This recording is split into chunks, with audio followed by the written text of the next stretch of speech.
Big boss ಮನೇಲಿ kitchen department ಅಲ್ಲಂತೂ ತುಂಬಾ ಇಷ್ಟ ಪಟ್ಕೊಂಡಂತೂ ಎಲ್ಲ ಅಡಿಗೆ ಮಾಡ್ಬಿಟ್ಟು ಎಲ್ರಿಗೂ ಬಡಿಸ್ತಿದ್ರಿ. ಸೊ ಪರ್ಸನ್ ಅಂತ ಬಂದಾಗ, ವ್ಯಕ್ತಿ ಅಂತ ಬಂದಾಗ ಧರ್ಮ ಅವರು. ಧರ್ಮ ನಂಗೆ ತುಂಬಾ ಇಷ್ಟ ಆಕ್ಚುಲಿ ಆ ಮನೆಯಲ್ಲಿ. ಈ ವಾಸ್ ವೆರಿ ಕೇರಿಂಗ್, ಅಂದ್ರೆ ನನ್ ತುಂಬಾ ಕೇರ್ ಮಾಡ್ತಾ ಇದ್ರು.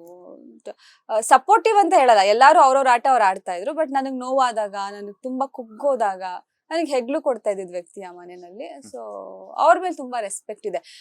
ಆ ಒಂದು ವ್ಯಕ್ತಿತ್ವ ಹೊರಗಡೆ ಏನಿದ್ದಾರೆ ಅದೇ ವ್ಯಕ್ತಿತ್ವನ ಒಳಗಡೆ ಕ್ಯಾರಿ ಮಾಡಿರೋದು ಅವ್ರೊಬ್ರೆ ಅನ್ಸುತ್ತೆ. ಬಿಕಾಸ್ ಆಚೆ ನಾನು ಎಲ್ರು ನೋಡಿಲ್ಲ, ಧರ್ಮ ಅವ್ರನ್ನ ನಾನು ನೋಡಿದೀನಿ. ಅಷ್ಟು ವರ್ಷಗಳಿಂದ ಏನ್ ನೋಡಿದ್ದೆ ಅದೇ ವ್ಯಕ್ತಿತ್ವನೇ ಒಳಗಡೆ ಕಾಪಾಡ್ಕೊಳ್ಳೋದು ಇಟ್ಸ್ ನಾಟ್ ಈಸಿ.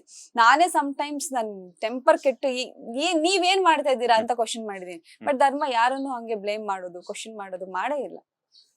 ಒಳಗಡೆ ಹೋಗ್ಬೇಕಾದ್ರೂ ಇಬ್ರು ಒಟ್ಟಿಗೆ ಹೋದ್ರಿ. ಇನ್ನೇನ್ ನಾಮಿನೇಷನ್ ಆದಾಗ್ಲೂ ಕೂಡ ಇಬ್ರು ಹಾಟ್ ಸೀಟ್ ಅಲ್ಲೆಲ್ಲ ರೆಡ್ ಸೀಟ್ ಅಲ್ಲೆಲ್ಲ ಕೂತಿದ್ರಿ. ಸೊ ಆ ಮೂಮೆಂಟ್ ಒಂದ್ ಕಡೆ ಹೋಗ್ಬೇಕಾದ್ರೆ ಖುಷಿಯಾಗಿ ಹೋಗ್ತೀರಾ, ಬಟ್ ಬರ್ಬೇಕಾದ್ರೆ ನಾನು ಹೋಗ್ತೀನ. ಯಾಕೆ ಎಲಿಮಿನೇಷನ್ ಅಂತ ಬಂದಾಗ ನಮ್ಗೆಲ್ಲೋ ಒಂದ್ ಕಡೆ ಭಯ ಆಗುತ್ತೆ. ವೀಕೆಂಡ್ ಅಂತ ಬಂದಾಗ ಕಿಚ್ಚ ಯಾರಿಗೆ ಕ್ಲಾಸ್ ತಗೊಂತಾರೆ, ಕಿಚ್ಚನ ಚಪ್ಪಾಳೆ ಯಾರಿಗ್ ಬರುತ್ತೆ, ಅದ್ರ ಜೊತೆಗೆ ಯಾರು ಎಲಿಮಿನೇಟ್ ಆಗ್ಬೋದು, ಇನ್ಕ್ಲೂಡಿಂಗ್ ನಾವು ನಾಮಿನೇಟ್ ಆಗಿದ್ರೆ ನಾವು ಸಹ ಆ ಒಂದು ಒಳಗಡೆ ಪುಕ ಅಂತ ಅನ್ಸಿರುತ್ತೆ. ಸೊ ನಿಮ್ಗೆ ಬರ್ಬೇಕಾದ್ರೆ ನಿಮ್ಗೆ ಅನ್ಸಿತ್ತಾ ನಾನು ಈ ವಾರ ಎಲಿಮಿನೇಟ್ ಆಗ್ತೀನಿ ಅಂತ? ಅನ್ಸಿರ್ಲಿಲ್ಲ. ಬಿಕಾಸ್ ಆ ವಾರ ನಾನು ಬೆಸ್ಟ್ ಪರ್ಫಾರ್ಮೆನ್ಸ್ ನೇ ಕೊಟ್ಟಿದ್ದೆ. ಇನ್ಫ್ಯಾಕ್ಟ್ ಈಗ ಸುರೇಶ್ ಅವ್ರಿಗೆ ಕಿಚ್ಚನ ಚಪ್ಪಾಳೆ ಕೊಡ್ತಾರೆ, ಉತ್ತಮ ಅಂತ ಕೊಡ್ತಾರೆ ಅಂತಂದಾಗ ಯು ಜಸ್ಟ್ ಇಮ್ಯಾಜಿನ್, ನಾನೇ ತಾನೇ ಅವರ ಜೋಡಿ ಆಗಿದ್ದು. ನಾನು ಎಫರ್ಟ್ ಹಾಕಿ ನಾನು ಆಟ ಆಡೋದೇ ಮಾತ್ರ ತಾನೇ ಅವರು ಗೆಲ್ಲಕ್ ಸಾಧ್ಯ ಆಗೋದು.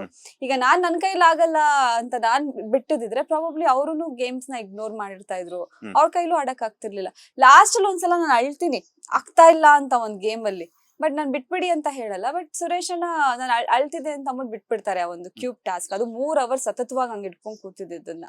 ಸೊ ನಾನ್ ಸಪೋರ್ಟ್ ಮಾಡಿಲ್ಲ ಅಂದ್ರೆ ಅವರೇ ಗೆಲ್ತಾ ಇರ್ಲಿಲ್ಲ. ಅಂದಾಗ ಆ ವೀಕ್ ನನ್ನ ಪರ್ಫಾರ್ಮೆನ್ಸ್ ಕೂಡ ಬೆಸ್ಟ್ ಆಗಿತ್ತು. ಡ್ಯಾನ್ಸ್ ಬರ್ದಿರೋರಿಗೆ ಡ್ಯಾನ್ಸ್ ಕಳಿಸ್ದೆ. ತುಂಬಾ ಕೋಪದಲ್ಲಿ ಓಡಾಡೋ ವ್ಯಕ್ತಿ, ಕಳಪೆಗೆ ಹೋಗಿದ್ ವ್ಯಕ್ತಿ ಅಂಡ್ ಬ್ಲಾಕ್ ರೋಸಸ್ ತಗೊಂಡಿದ್ ವ್ಯಕ್ತಿನ ಒಂದು ಮನ್ಸನ್ನ ಚೇಂಜ್ ಮಾಡಿ ಮನೆಯವ್ರೆಲ್ಲಾರು ಉತ್ತಮ ಅಂತ ಕೊಡೋ ತರ ಆಯ್ತು. ಅಂದ್ರೆ ನಾನ್ ಮಾಡ್ದೆ ಅಂತ ಹೇಳಿಲ್ಲ, ಅವ್ರ ಎಫರ್ಟ್ ಇರುತ್ತೆ. ಮೀನ್ ವೇಲ್ ಅವರೇ ಹೇಳ್ತಾರೆ, ಅನುಯಿಂದನೇ ಇವತ್ತು ನನ್ಗೆ ಇಡೀ ಮನೆ ಉತ್ತಮ ಕೊಡಕ್ ಸಾಧ್ಯ ಆಗಿದ್ದು, ನನ್ನಂತ ಹೊರಟನ್ನೇ ಅವಳು ಚೇಂಜ್ ಮಾಡಿದ್ಲು ಅಂತ ಅವರೇ ಹೇಳ್ಕೊತಾರೆ ಅವ್ರ ಬಾಯಿಂದ. ಸೊ ಹಂಗಿದ್ದಾಗ ನನ್ ಪರ್ಫಾರ್ಮೆನ್ಸ್ ಆ ವೀಕ್ ಅಲ್ಲಿ ಎಲ್ಲಿ ಲೋ ಆಗಿತ್ತು ಅನ್ನೋದು ನನಗೆ ಗೊತ್ತಿದೆ. ಐ ಗೇವ್ ಮೈ ಬೆಸ್ಟ್, ಅದನ್ನ ನೋಟಿಸ್ ಮಾಡಿಲ್ಲ ಅಷ್ಟೇ. ಸೊ ಅವ್ರನ್ನ ಸೇಫ್ ಮಾಡ್ತಾರೆ, ನನ್ನನ್ನ ಡೇಂಜರ್ ಝೋನ್ಗೆ ನಿಲ್ಸಿರ್ತಾರೆ. ಅಂಡ್ ನನ್ ಪಕ್ಕದಲ್ಲಿ ಧರ್ಮ ನಿಂತಿದ್ರು. ನಂಗೆ ಆ ಒಂದ್ ಮೂಮೆಂಟ್ ಹೆಂಗ್ ಅನಿಸ್ತು ಅಂತಂದ್ರೆ, ನನ್ ಸ್ವಾರ್ಥನೇ ಬಿಟ್ಬಿಟ್ಟೆ. ನಾನ್ ಸೇಫ್ ಆಗ್ಬೇಕು, ಅವ್ರು ಹೋಗ್ಬೇಕು, ನಾನ್ ಸೇಫ್ ಆಗ್ಬೇಕು ಅನ್ನೋ ಸ್ವಾರ್ಥ ನನಗ್ ಹೊರಟೋಯ್ತು. ಎನಿವೇಸ್ ಅವರಿಗೂ ಈ ಸ್ಟೇಜ್ ತುಂಬಾ ಅವಶ್ಯಕತೆ ಇದೆ. ನಾನ್ ನೋಡಿದೀನಿ ಅವ್ರು ಎಷ್ಟು ಕಷ್ಟ ಪಡ್ತಾ ಇದ್ರು, ಕಷ್ಟಗಳನ್ನೆಲ್ಲ ಹೇಳ್ಕೊಂತಿದ್ರು. ಇವನ್ ಬಿಗ್ ಬಾಸ್ ಮನೆ ಒಳಗಡೆನು ಹೇಳ್ಕೊತಿದ್ರು, ಅಂಡ್ ಹೊರಗಡೆನು ತುಂಬಾ ಹೇಳ್ಕೊತಾರೆ. ನನಗೇನ್ ಅನಿಸ್ತು ಅಂದ್ರೆ, ಓಕೆ ನನಗಿಂತ ಜಾಸ್ತಿ ಅವರಿಗೆ ಈ ಸ್ಟೇಜ್ ಅವಶ್ಯಕತೆ ಇದೆ, ಪರವಾಗಿಲ್ಲ ಬಿಡು, ನನ್ನ ಕಳ್ಸಿದ್ರು ಅನ್ನೋ ತರ ನಾನು ಆಗ್ಬಿಟ್ಟೆ. ರೆಡ್ ಲೈಟ್ ಆಗ್ತಿರ್ಬೇಕಾದ್ರೆ ನನ್ ಫೇಸ್ ಮೇಲೆ ಬಂತು ರೆಡ್ ಲೈಟ್. ಓಕೆ ಎನಿವೇಸ್ ಅವ್ರು ಪ್ರೂವ್ ಮಾಡ್ಕೊಂಡ್ಲಿ ಅನ್ನೋ ತರ ಅನ್ಕೊಂಡೆ ನಾನು ಸುಮ್ನೆ ಆಗ್ಬಿಟ್ಟೆ. ಬಟ್ ಸ್ಟೇಜ್ ಮೇಲೆ ಬಂದು ನಿಂತ್ಕೊಂಡಾಗ ನಂಗೆ ಸ್ವಲ್ಪ ಬೇಜಾರಾಯ್ತು, ಇಷ್ಟು ಬೇಗ ಮುಗ್ದೋಯ್ತಾ ನನ್ ಜರ್ನಿ. ಹಂಗಾರೆ ಎಲ್ಲಾರ್ಗಿಂತ ಅಲ್ಲಿ ನಾನು ಅಷ್ಟು ವೀಕ್ ಆಗ್ಬಿಟ್ನಾ, ನನ್ನನ್ ಕಳಿಸ್ತಿದ್ದಾರೆ ಅಂದ್ರೆ ಅದೇ ತಾನೇ ಅರ್ಥ ಅಂತ ಅನಿಸ್ತು. ಅಲ್ಲಿ ಸಿಕ್ಕಾಬಿಡಬೇ. ಇವಾಗ್ಲೂ ನಾನು ಎಮೋಷನಲ್ ಆಗ್ತಿದ್ದೀನಿ. ಏನಕ್ಕೆ ಅಷ್ಟು ಬೇಗ ನನ್ನ ಕಳ್ಸಿದ್ರು ಅಂಡ್ ಜನ ಇಷ್ಟ ಪಡ್ಲಿಲ್ವಾ ಅನ್ನೋದು ಅಲ್ಲಿ ಸ್ಟೇಜ್ ಮೇಲೆ ನಿಂತಾಗ ಸಿಕ್ಕಾಬಿಡ ಬೇಜಾರಾಯ್ತು. ಆ ಒಂದು ವಿಟಿ ಪ್ಲೇ ಮಾಡಿ ಅಲ್ಲಿವರೆಗೂ ಕಾನ್ಫಿಡೆಂಟ್ ಆಗಿದೆ. ಎನಿವೇಸ್ ಹೋಗ್ಲಿ ಬಿಡು, ಬೇರೆ ಯಾರಾದ್ರೂ ಇದ್ದು ಬಿಟ್ಟು ನನ್ನನ್ನ ಆಚೆ ಕಳ್ಸಿದ್ರೆ ನಾನು ಇನ್ನೂ ಬೇಜಾರು ಅವ್ರಿಗಿಂತ ನಾನು ಏನ್ ವೀಕ್ ಇದ್ದೆ ಅನ್ನೋದೇ ನನಗೆ ಕ್ವಶನ್ ಬರ್ತಾ ಇತ್ತು. ಬಟ್ ಧರ್ಮ ಅಂತ ಬಂದಾಗ ಹೋಗ್ಲಿ ಬಿಡು ಅಂತ ಅನ್ಕೊಂಡ್ ಸುಮ್ನೆ ಆಗ್ಬಿಟ್ಟೆ. ಬಟ್ ಆ ವಿಟಿ ನೋಡ್ಬೇಕಾದ್ರೆ ಆ ಒಂದ್ ಮೆಮರೀಸ್ ಇತ್ತಲ್ಲ, ಇಷ್ಟೇ ನಾ ಮೆಮರೀಸ್ ಕ್ರಿಯೇಟ್ ಮಾಡಕ್ ಆಗಿದ್ದು. ಇನ್ ಮುಂದೆ ನನ್ಗೆ ಆ ಮನೆ ಎಂಟ್ರಿ ಇಲ್ಲ, ನೋಡಕ್ ಆಗಲ್ಲ, ಬಾಗ್ಲು ತರದ್ ಆಚೆ ಕಳಿಸ್ತು ಅಂತಂದ್ರೆ ಅಷ್ಟೇ.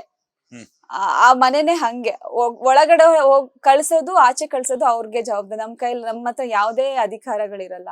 ಇನ್ನ ಹೋಗಕ್ ಆಗಲ್ಲ ಅಂತ ಅಳು ಬಂತು ಅತ್ತೆ. ನಂಗೆ ಮಮ್ಮಿ ಡ್ಯಾಡಿ ತಮ್ಮ ಎಲ್ಲ ಬಂದಿದ್ದಾರೆ ಅನ್ನೋದು ನನಗೆ ಐಡಿಯಾ ಇಲ್ಲ. ಸುದೀಪ್ ಸರ್ ಹಿಂಗ್ ತಿರ್ಗಿಸ್ಬಿಟ್ಟು ಯಾರು ಬಂದಿದ್ದಾರೆ ಅಂತ ತೋರಿಸ್ದಾಗ ಅವಾಗ ಬಂದಿದಾರ, ನನ್ಗೆ ಗೊತ್ತಿಲ್ಲ. ಅವ್ರಿಗೆ ಆಲ್ರೆಡಿ ಎಲಿಮಿನೇಟ್ ಆಗಿರ್ತಾರೆ ಅಂತ ಇನ್ಫಾರ್ಮ್ ಮಾಡಿರ್ತಾರೆ ಅನ್ಸುತ್ತೆ, ಅದ್ ನಂಗೆ ಗೊತ್ತಿಲ್ಲ. ಅಲ್ಲಿ ನೋಡಿದ ತಕ್ಷಣ ತುಂಬಾ ಬೇಜಾರಾಗೋಯ್ತು. ಅವ್ರ ಉದ್ದೇಶವಾಗೂ ನಂಗೇನು ಮಾತಾಡಕ್ಕೆ ಆಗ್ಲಿಲ್ಲ ಇನ್ಫ್ಯಾಕ್ಟ್.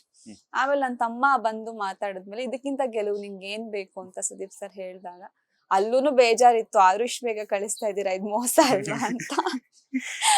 ಬಟ್ ಅಲ್ಲಿಂದ ಆಚೆ ಬಂದ್ಮೇಲೆ ಇವನ್ ಟೀಮ್ ಕೂಡ ಹೇಳಿದ್ರು, ಮೇಡಮ್ ಪಾಸಿಟಿವ್ ಆಗಿ ಆಚೆ ಹೋಗ್ತಿದ್ದೀರಾ, ಜಾಸ್ತಿ ಯೋಚನೆ ಮಾಡ್ಬೇಡಿ ಅಂತ ಅವರು ಹೇಳಿದ್ರು. ಅಂಡ್ ಮನೆಗ್ ಬಂದ ತಕ್ಷಣ ನಾನು ನೋಡಿದ್ದು ಕಲರ್ಸ್ ಪೇಜ್ ಅಲ್ಲಿ ಎಲಿಮಿನೇಟೆಡ್ ಅಂತ ಒಂದು ಪೋಸ್ಟ್ ಹಾಕಿರ್ತಾರೆ. ಅದ್ರಲ್ಲಿ ಕಮೆಂಟ್ಸ್ ನೋಡಿ, ಅದ್ರಲ್ಲಿ ರಿವ್ಯೂಸ್ ಗೊತ್ತಾಗುತ್ತಲ್ಲ ನಾನು ಇಷ್ಟಪಟ್ಟಿದ್ದಾರೆ ಇಲ್ಲ ಅನ್ನೋದು. ಅಲ್ಲಿ ಬಂದಂತ ಎಲ್ಲಾ ಕಮೆಂಟ್ಸ್ ಅಂದ್ರೆ ಹಾಕಿನ್ನೂ ಒಂದ್ 20 ನಿಮಿಷ ಆಗಿತ್ತು ಅನ್ಸುತ್ತೆ ಎಲಿಮಿನೇಟೆಡ್. ಅಷ್ಟು ಮೆಸೇಜಸ್ ನೋಡ್ತಾ ಹೋದಾಗ 1000+ ಕಮೆಂಟ್ಸ್ ಯಾಕೆ ಕಳ್ಸಿದ್ರಿ, ನೇರ ವ್ಯಕ್ತಿತ್ವಕ್ಕೆ ಬೆಲೆ ಇಲ್ವಾ, ಅಷ್ಟು ಒಳ್ಳೆ ವ್ಯಕ್ತಿತ್ವ ದಾಟನೆ ಅನ್ನೋದಾದ್ರೆ ಅಷ್ಟು ಒಳ್ಳೆ ವ್ಯಕ್ತಿತ್ವಕ್ಕೆ ಆ ಮನೇಲಿ ಜಾಗ ಇಲ್ವಾ, ಈ ತರದ್ದೆಲ್ಲ ಕಮೆಂಟ್ಸ್ ಹಾಕಿ ಅವರೆಲ್ಲ ಬೇಜಾರ್ ಮಾಡ್ಕೊಳ್ಳೋದು ನೋಡಿದಾಗ ಓಕೆ 50 ದಿನ ಇದ್ರು ಬಿಗ್ ಬಾಸ್ ಮನೆ ನನಗೆ ಜನದ ಪ್ರೀತಿ ತಂದ್ಕೊಟ್ಟಿದೆ, ಅದಕ್ಕೆ ಕೃತಜ್ಞತಳಾಗಿರೋಣ. ಆಚೆ ಕಳ್ಸಿದ್ರು ಅಂತ ಬೇಜಾರಾಗೋದನ್ನ ಬಿಟ್ಟು ಆ 50 ದಿನ ನನ್ನ ಒಳಗಡೆ ಇರೋ ಅವಕಾಶ ಮಾಡ್ಕೊಟ್ಟಿದ್ದಕ್ಕೆ ಇಡೀ ಕರ್ನಾಟಕ ನನ್ನನ್ನು ಪ್ರೀತಿಸ್ತಾ ಇದೆ, ಅದಕ್ಕಿಂತ ಇನ್ನೇನ್ ಬೇಕು ಅಂತ ಅಂದ್ಬಿಟ್ಟು ನಾನು ಸುಮ್ಮನೆ ಆದೆ.